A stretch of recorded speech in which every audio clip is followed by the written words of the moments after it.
You know that desperate expression, women should be seen and not heard. Jemele Hill has simply been unbothered by it. In fact, with a podcast of the same name, she has lifted her voice to the masses following a standard set in her own life. Jemele gives us a lesson on standing in your truth.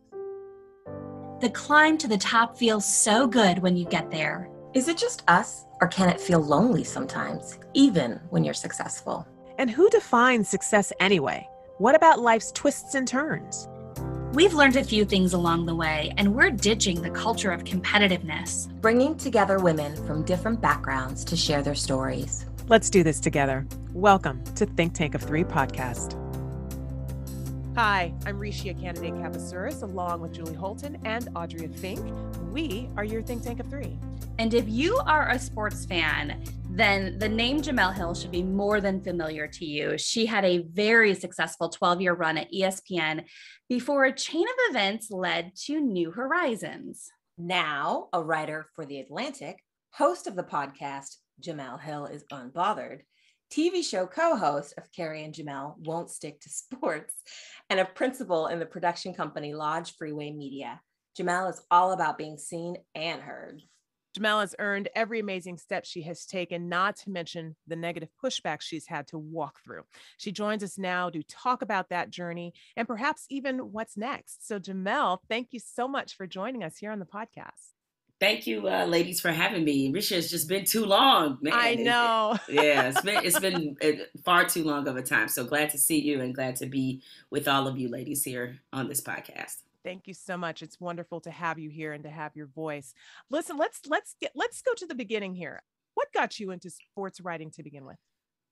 Being a tomboy. That's what got me into sports. I grew up in Detroit. I was the neighborhood tomboy. So I was always playing sports with the guys, and I was an avid watcher of sports. And back in the golden days or the olden days, you actually had to read the newspaper to keep up with your sports teams. Yeah, I know. I feel like a newspaper. What is that, right? I feel like I just talked about how I grew up churning butter and making a fire out of two sticks. Okay, but that's what it was. It's like, so I read the newspaper, so that kind of developed an interest in sports journalism, and I was one of the fortunate ones where I knew since 9th or 10th grade that I wanted to be a sports writer. And so everything I've done since then has been about writing, discussing, agonizing over sports. So I wrote for my high school newspaper. I majored in journalism, wrote for my college newspaper, had a bunch of internships. I was working in newspaper for almost a decade before I even got to ESPN, who I often like to say to people, or at least let it be known for the record, ESPN did not hire me to be on TV. They hired me to be a sports columnist for ESPN.com. The TV thing just kind of happened. It was not a direction I was looking to go. In fact, and Risha, you know this, back sort of then, because I started as a professional in 1997. So there was a very clear line between print and broadcast. I affectionately called it Bloods and Crips because we just... Yes. Yeah, print reporters, we did not have a lot of respect for TV people. and we used to kind of chide them and go with them a little bit. And we considered ourselves the real reporters. So the idea of crossing over to TV was just not a thing at all like it is now. And so I was dedicated. They called us the talking heads. The talking heads, that is correct. Be like, look at those pretty people in their fancy little makeup and suits all on TV, So we thought we looked down on actually being on television. And so everybody's like, oh, ESPN must have been your dream job. ESPN wasn't even on my radar. Like, I watched ESPN as a sports fan and as somebody who wrote about sports, but I didn't want to be there. My dream job was working at Sports Illustrated, because that's where all the best sports writers went to work. So yeah, I mean, it was, they often say, God makes plans, or you make plans and God laughs. And that really is what broadcasting was for me. It just happened to evolve. And I am not afraid to admit, and I tell younger journalists this all the time, I got into TV for the money. I didn't get into it because I loved it. I just started the story I like to tell. It was Matt Lauer that changed my mind. I don't know Matt Lauer, and I realized what he's been associated with. But when I saw that report about him getting paid $25 million a year and not having to work on Friday, I was like, you can make that kind of money? And I'm doing this wrong. I'm hustling backwards. What am I doing in print? So then I just kind of decided that I was more than halfway through my time at ESPN. I was like, you know what, if I want to stay here in particular, and if I want to kind of take things to the next step in my career, I have to do TV and do it every day. And so I just made a switch. You know, I'd already done a lot of TV, and in 2013, I got my opportunity to have my first show at ESPN. Talk to us about the difficulties of carving out your voice in this male-dominated world. And we talk about this a lot on the podcast. We have a lot of women who share their stories in all sorts of different industries, but we're talking here about journalism, which in and of itself is a male-dominated world. I come from a news background, and so I know from the news side, just journalism in general, male-dominated world. But now we're also talking about sports. So, you know, what was this like as you navigated and really, I say navigated, but really carved out your own path in this world? So most women, a lot of women work in male-dominated industries, but sports is different because that's like the maleness of male is to be in sports.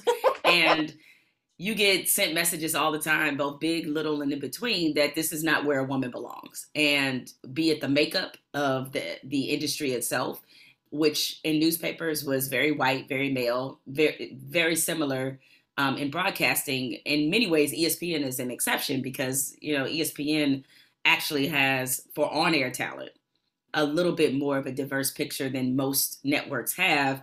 Behind the scenes, it looks just like, you know, white male, like that's pretty much what it is. And so where I was fortunate is that as I was first getting interested in this business, I was very lucky because I had female mentors who gave me the sense of belonging. So as I mentioned, in 9th and 10th grade, that's when I figured out I wanted to be a sports writer. I wrote for my high school newspaper, but two sort of life-changing things happened at once. The Free Press, the professional paper in Detroit, which is the largest paper in the state, they had a high school apprenticeship program for Detroit high school students who were interested in journalism. I applied to the program. I got in the summer, I think this was the summer before my 11th grade year. And you spent 6 weeks at the paper. They assigned you 2 mentors, and you learned about how to, you know, what journalism was about, how to write a story, how to interview people, how to develop sources, those sorts of things. And the 2 mentors I was assigned were 2 women, one of which is Johnette Howard, who later worked at ESPN as a sports columnist. She worked at the New York Daily News as a sports columnist as well. And the other was Rachel Jones, who at the time was a senior features writer. And then she went on to do public health reporting and a lot of international reporting and working in public health. And so because I had these strong women, in addition to the other women at the newspaper who were always encouraging me, supporting me, I never knew this was something I wasn't supposed to be doing. And because I had that as a foundation, by the time I did see and did experience people feeling like I didn't belong or I didn't have a place or who was I to be talking about men's sports, I already had too much confidence. So it was too late. It's like, yeah, y'all should have got to me earlier when I was a little more insecure. Like, too late now. Y'all can't tell me nothing. So I think that having that background was really helpful, which is why I think for a lot of young women, having mentors, having women encouraging you is very helpful. And so by the time, you know, I got to college, you know, I was kind of well on my way. Now, certainly as a professional, you know, seeing how the industry operated, it was very eye-opening. I remember my second job out of college, I was a beat writer for the Free Press covering college football and college basketball. And another white male at a competing newspaper told me I only had my job because I was a Black woman. And I'm like, if that's the case, how come it's not more me and it's a whole bunch of you? If that's the case. And I'm like, if they're really in this business going after, because he was, you know, on some white grievance stuff, talking about, you know, it was harder for people like him in the industry. And I'm looking around the room like, I'm the only woman in here and you try to lecture me about difficult? Like, sit down. Isn't it interesting how why individuals even go down that road? Because I remember when I was working in New York for the local Fox affiliate, and I went to University of Southern California, and I happened to go there with the likes of Willie McGinnis for the NFL. For anyone who's paid attention to the NFL, he was a great defensive end in the NFL, and a bunch of individuals that I went to school with and knew them personally. And so he comes to Giant Stadium playing with the Patriots. I see him in one of the corridors, and I am well aware that eyes are constantly watching me as a Black woman, but as a woman in this sports realm. So I am constantly aware of that. So I see him in the distance. I'm like, hey, it's so good to see you. And I'm standing back, and he literally stood there and put his hands on his hips. He said, girl, you better come give me a hug. You know me. And I walked over and we said hello. How are you doing? What's happening in life? And wouldn't you know that probably later that night, there's a thing on one of the ridiculous, websites that they have that I stopped reading that basically like just blasts different broadcasters and reporters for whatever reason, saying, yeah, she's out there making out with football players and stuff. That's probably why she's got the job she's got. And I'm thinking to myself, really? And thankfully, I had a friend on that website who said, well, let's see here. She went to USC and he went to USC. And if you do any history, they knew each other because they were there probably at the same time. And chances are they're actually really good friends as opposed to doing anything inappropriate. Not to mention the fact that I've known her personally, and inappropriate does not exist for her. So why don't we just dial that back? But it's the fact that people do that in the first place.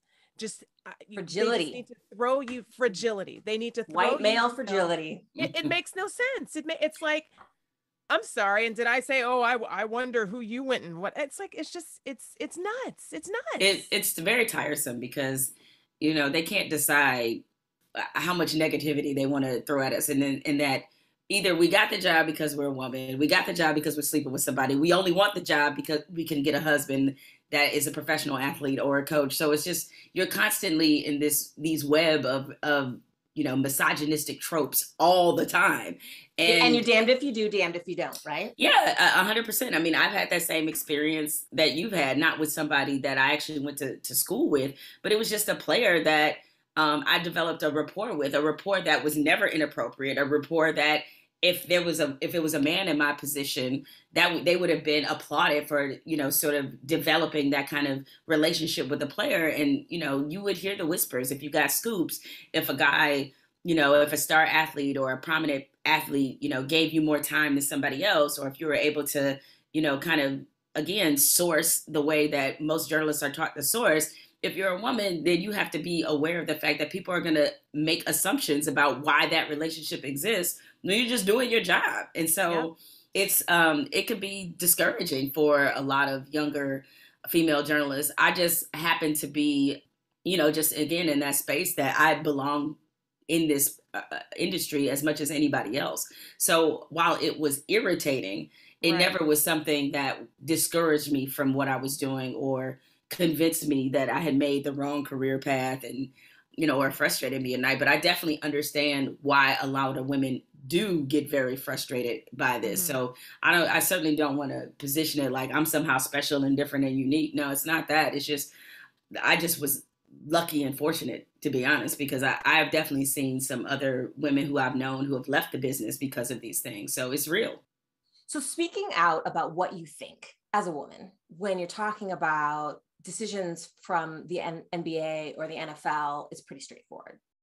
You didn't likely have to concern yourself with what will ESPN think if I call a trade a bad one. But when professional sports scenes clearly run smack into the social realities of our lives, now you have to think about the opinion you put out. Now you have to think about, well, if I give them insight that's not just this is a bad sports move, what are they going to think? What was that like for you, that switch between just reporting the sports and really putting yourself out there?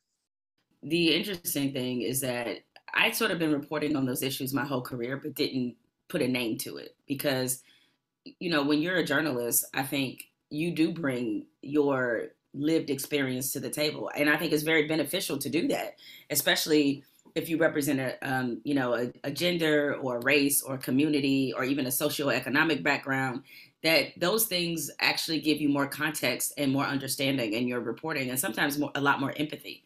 And I had done stories about, the lack of female coaches in women's basketball, the lack of, at one point, it's still this way, but, in college athletics in general, like there was barely any Black athletic directors. And yet you have a sport that is driven by basketball and football, and most of the athletes are Black. So I'd done that kind of reporting long before I started sort of commentating on it from a social perspective and getting people to see the larger picture. And it never occurred to me that it was something controversial. I mean, I just assumed it was just a fact and that everybody knew, which is probably not a great assumption. And then just, having read enough about world history, like there were just certain basic things that I felt like I understood. So fast forward, when you're at a place like ESPN, the thing that's tricky about being there is that you're working for what many consider to be a destination job in sports, but you're also working with a network that is in business with all the leagues that they cover. And so they're trying to perform an entertainment function and a journalism function at the same time. And sometimes those things don't go together. And as the old adage goes, what's understood need not be said. And so you already knew, nobody had to tell you, but you knew there was some kind of line that was there that you could only say so much, without it being a bigger issue for the people in the C-suites who are cutting deals and making sure those broadcast rights stay within ESPN's hold. So, the thing is, once you start speaking out about institutionally how things are broken and how they work and how they often further dehumanize and subjugate marginalized people, then it becomes a different ballgame, because people who watch sports largely want to be entertained. They don't want to think about these things. Most of these leagues that are major leagues now that we cover all has segregation policies. All of them did not, the NFL did not allow Black players at one time. Major League Baseball didn't allow Black players at one time. So when you have leagues that are rooted in racism and built on that, why would you think it was just going to go away? It wasn't, okay? And so sports fans have been allowed to live under this fallacy that real world problems don't happen in sports just because it's a results and outcome based entity that we're talking about. But no, sports is political. Sports is racist. Sports has all these sources misogynistic. We've seen how female athletes have been treated. We've seen how they've been marginalized and dehumanized. I mean, it happens in present day. We just saw this with the USA gymnastics team, right? Mm-hmm. Yes. So we've seen this, right? But at the same time, I also think sports is also a great opportunity for us to not only explain some of the problems that we have, but it's also a great opportunity to come together on these things, because sports is one of the few things that we actually do together as Americans across, different economic backgrounds, racial backgrounds, different genders, sexual orientations. It's like anybody can be a Lakers fan, right? Right. You can, right. And so it's like if LeBron James is speaking about something that's important beyond just basketball, that's an opportunity to reach a cross section of people and for those people to come to an understanding. So while sports has certainly allowed people to sort of live in a lie to some degree, it also gives them an opportunity to develop sensibilities they may not have developed by just watching CNN or just paying attention to the political news. I think it's also important to recognize that our entertainment comes at a cost, and that cost is people's lives. Mm-hmm. And so it's fine for you to go to a movie and not want to think about the background. That's great. But let's not live in a society where it's acceptable for us to segregate, to be misogynist, to be racist. I want to be able to enjoy my sports and not think about it. I want to be able to listen to music and not think about it. I want to be able to watch TV and not think about it. But that's not the world we live in. So instead of just saying, well, entertainment doesn't count, let's say, okay, well, we're not going to allow entertainment to be a place where this exists. And that way I don't have to think about it when I'm watching my movie or watching my game. And it's okay to have standards for it. Like that's not, right. it's not necessarily a bad thing either. Right. I mean, it's a place where we can critically think and be entertained, and those things don't have to be two different things. And I'm not saying that we hold everybody to some impossible standard of perfection. What I am saying is that when there is an opportunity and a clear wrong, that we got to be okay with discussing that, calling that out, bringing awareness to it without there's certain, the stick to sports crowd, acting like they're mortally offended by this. Well, and not only that, because that whole shut up and dribble, just do the sports thing, beyond being excruciatingly disgusting, is the fact that my brain doesn't function outside of dribbling a ball, throwing a ball, hitting a golf ball. I don't have any other thoughts that you're dehumanized. You're completely dehumanized, as if I can't think outside of whatever playing field that I'm supposed to be on. it just makes no sense, because if you're going to act like Jackie Robinson didn't have to carry the world on his shoulders when he stepped out onto that baseball field with death threats coming to him because why is this black man on the field? Muhammad Ali, all these individuals, to act like that isn't a real thing is just, well, it's just ridiculously ignorant. But well, the problem is though, is that we're great armchair quarterbacks, right? So Muhammad Ali, Jackie Robinson, Arthur Ashe, those are certainly people that we hold in high esteem. And the problem is none of us, or a lot of people, don't want to remember what it was like for them in a moment. See, it's easy to say you support Muhammad Ali now. What were you saying when he...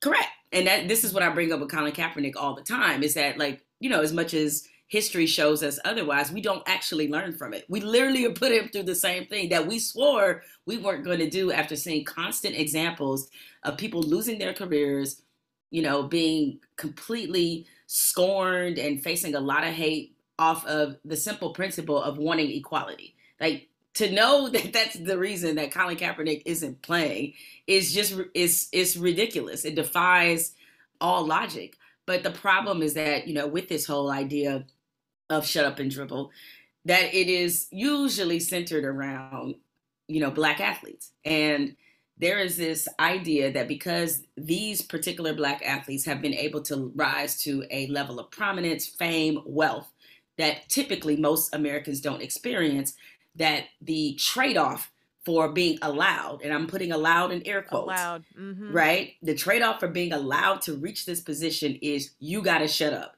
and you just got to be happy with what we, another air quotes, given you. All right. And so it really comes from a place of racism, to be honest.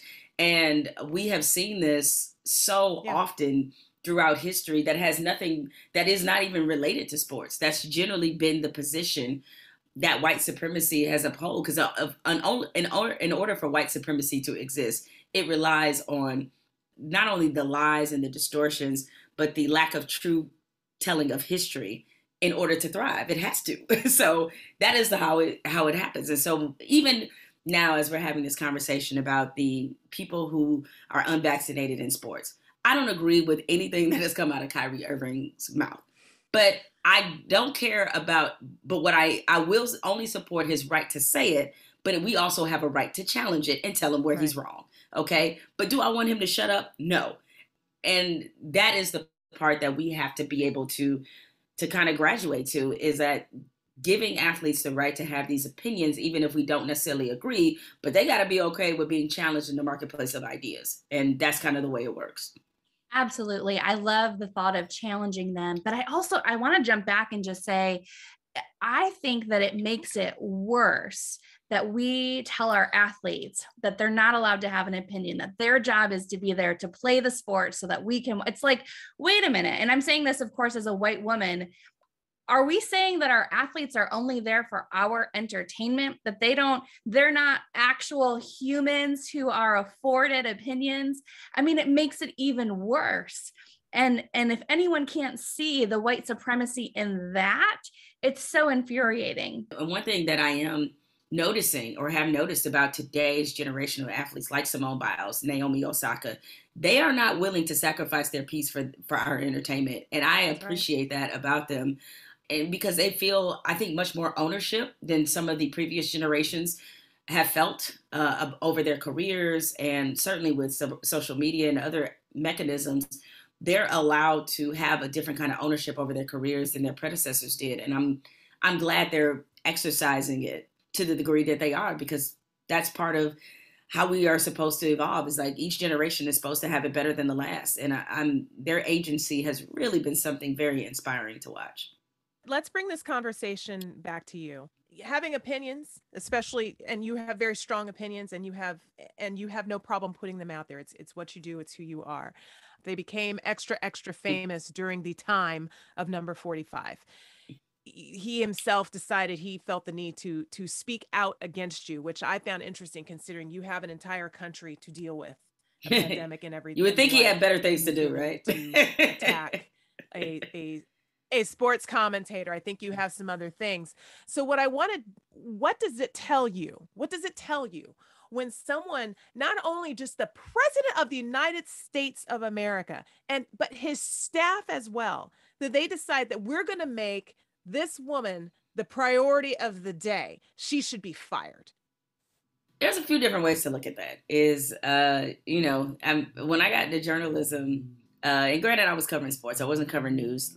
A lot of my friends covered news or politics.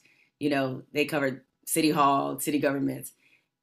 And there's something kind of cool about when City Hall comes after you. Like, we all, journalism class and everything, you were taught that, like, you're an effective journalist based off if you make the power structure uncomfortable and make them come after you. That's when you know you're doing something right. You're doing something right. That's when you know. So it was always a badge of honor in that regard, is that, wow, this really, the president of the United States is that insecure? Okay. A hit dog will holler, as they say. So there was that end of it. But the other end is that it blew up my life. I mean, there's no question about it. It's like, when it reaches the highest level of government, when, you have the press secretary at the time, Sarah Huckabee Sanders, saying I should be fired in a White House press briefing where they're talking about international conflicts and all these other things. And somebody's like, hey, what about this ESPN Sports Center anchor that said it's just something ridiculous about that. The stressful part about it was the reaction to it. Mm-hmm. And, people threatening me, and, I couldn't even open up my Twitter app because I was just getting too many responses, and I had to shut off my voicemail at ESPN. There was some good that did come out of it as well, because at that time, this is October 2017, I've been a sports anchor on a Sports Center anchor rather since February 2017. So we're talking like I'm 6 months into a job I hate.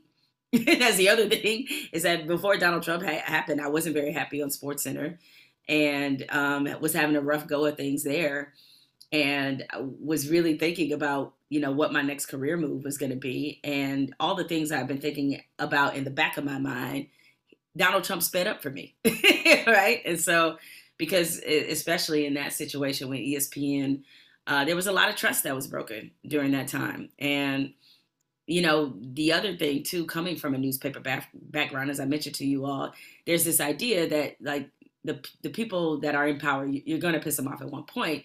And one thing that I routinely saw in newspapers is that when that happens, we're going to have your back, right? When that happens, we are going to stand with you because you don't let the government come after your journalist.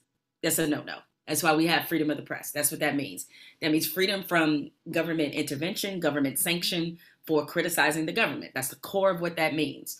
And so, lack of censorship. So like, these are the principles of which my profession is based off. And so while the suspension didn't bother me, some of the things going on behind the scenes didn't bother me. The only thing that bothered me is when the president had his say and Sarah Huckabee Sanders had her say and ESPN was silent. That's what bothered me.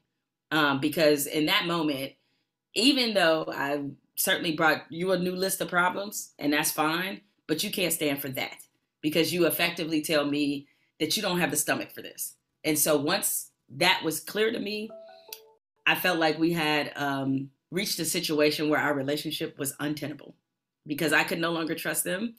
And while I certainly wasn't under the illusion this was not a conditional relationship, because anytime you work for anybody, it's conditional because they can fire you, you can leave, you can quit. Like, these things are meant to come to an end, but there's just certain things that you got to be able to do.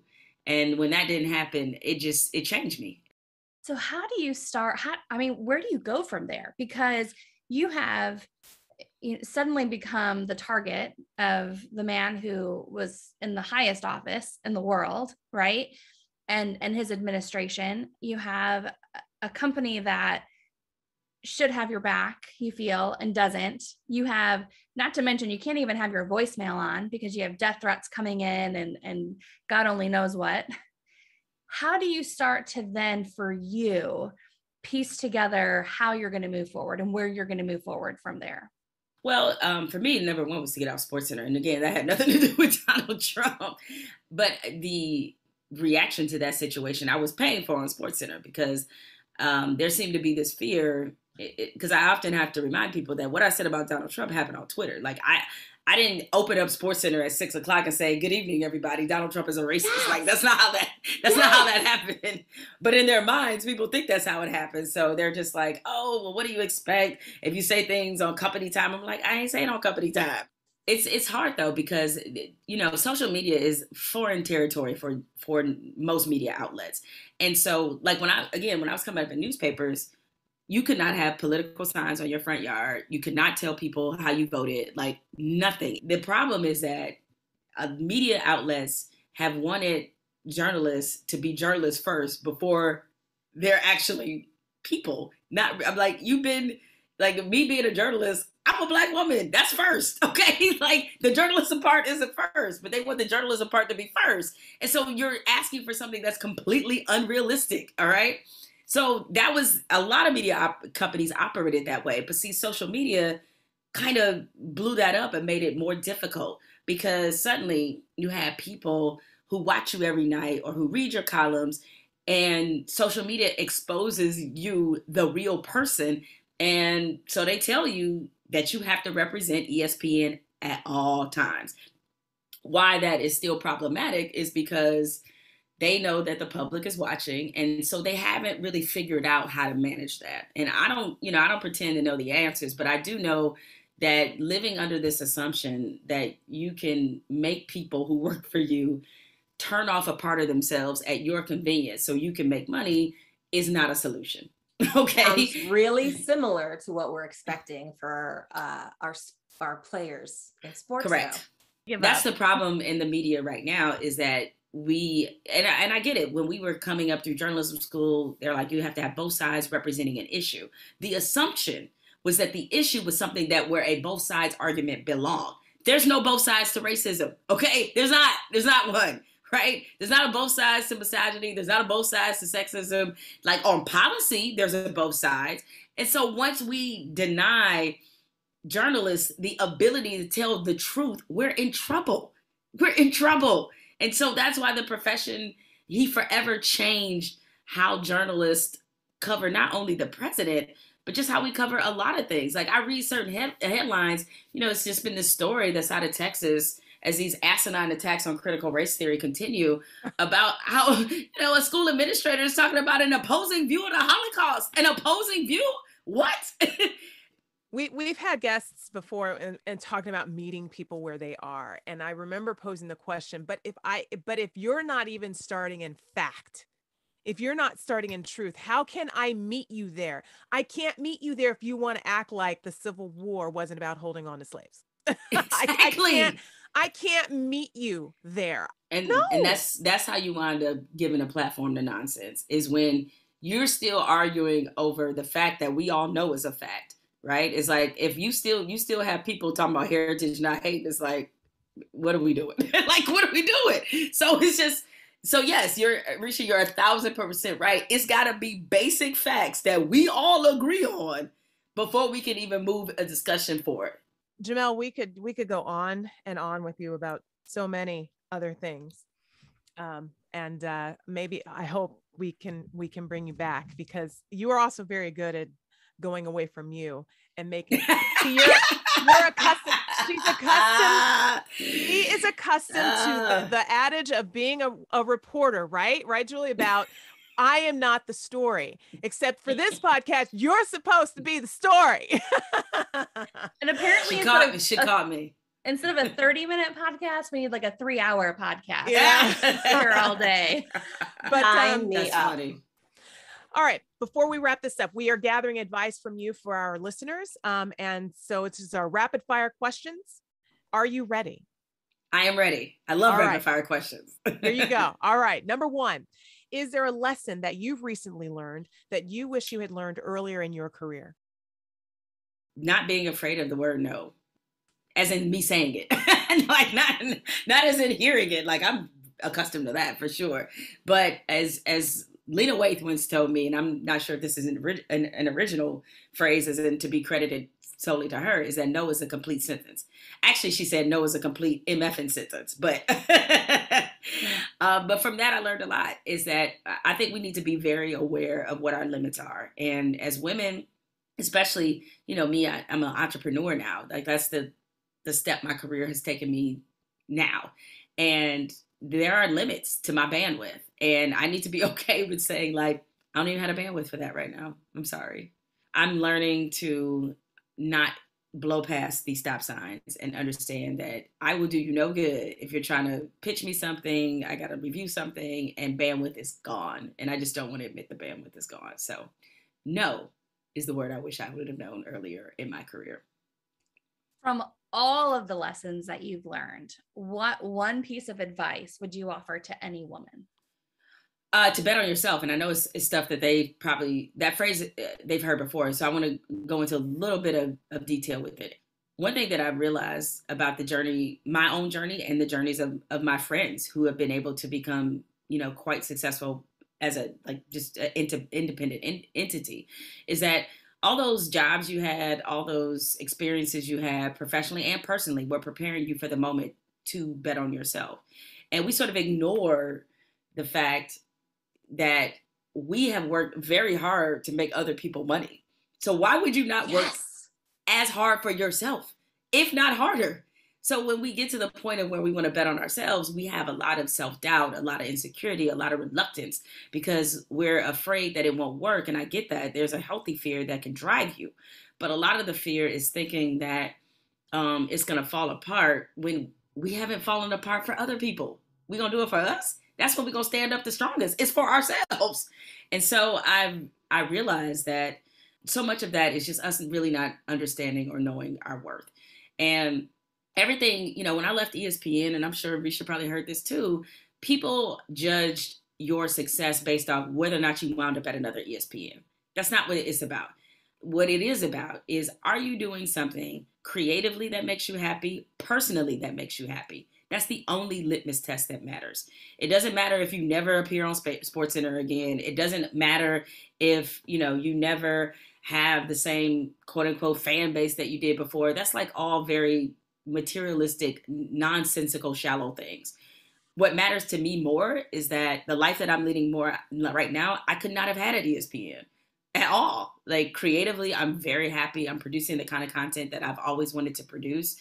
I'm personally happy. I'm living in the city I love and not Bristol, Connecticut. Like, I didn't want to be there. I'm married. Like, I am living the life that I wanted to live. And so if people are judging whether or not I'm a success, like, well, but I don't see you at the 6 o'clock SportsCenter every night. I don't care. Like, it's just like, so that is why I say the betting on yourself part matters, because it can get you to the place where you are able to have that personal and professional happiness, just because you're going to invest in it in a much different way. So whether that be in creating your own business, whether that be in taking a job, we spend a lot of time worrying about what it looks like for other people, when really it's just what matters is what it looks like to you. So bet on you. Don't worry about everybody else. In today's world, what do you think the most important skill for a woman is? Oh, confidence. That's the most important, is confidence, because I have seen so many women, amazing, fantastic women, talk themselves out of something. God, listen, if reincarnation is actually a thing, I want to come back as a rational, delusional man, because don't nobody have confidence like me. And I'm telling you, I learned from it. I'll be like, I respect it. I am not hating on it at all. But yeah, I mean, it's true. Like a woman, it'll be a higher position. And it'll be, let's say, a checklist of 100 things this person needs to have to get this position. We will have 99.5 of them and obsess over the 0.5 we don't have. Men, absolutely. Same checklist. They can have 3 things. They like, yep, I'm going for it anyway. I'm like, I don't understand. They can have negative 3 things and they're going for it. Right, exactly. They could not even have a thing on there. They're like, you know what? I need to apply for this. It's like, what? So confidence is really very key for women, because I think we talk ourselves so much out of our greatness all the time. And I want us to embrace fully who we are. And even if that makes people uncomfortable, be ambitious, be driven. Ask that question in the meeting that nobody else will ask. Do that, because when we start being our own best champion, our own best mentor, we usually pay the price. So I guess, I'd say confidence, have the confidence of an irrational and delusional man. That's how you proceed through life. That might be my favorite line that's ever come out of this podcast. Right? That's pretty on point. The confidence, and I also want to add to the confidence, we also need a little Julie Holton doll that speaks to you, because this woman, you haven't had that opportunity, but Julie is one of those who like is constantly telling you why you're so great. Yeah. She breaks it down, and it's like, I just need that on record, and just you wake up in the morning and Julie says, you're this awesome because yeah. Apparently I just need to reach a doll to talk me up. Jemele, what if people want to get a hold of you or seek out some of that irrational confidence of men that I possess, confidence of men, what's the best way for them to get a hold of you? Well, you guys, thank you so much for pubbing the podcast. Jemele Hill is Unbothered, which is available on Spotify exclusive. So make sure you listen to that. It's really an opportunity for people to spend time with people maybe they didn't know a lot about, or people they think they know a lot about, and to hear some of the goofy questions I asked them. So that's one place. And of course, I write for The Atlantic as a contributing writer. So you can check out some of my columns there. And, when racism goes down in sports, you'll see me some of everywhere. Because apparently, John Gruden gets fired. The next thing I know, I'm doing 3 straight days of TV hits. I'm like, golly. This racism definitely keeping me in business. That's for sure. Unfortunately.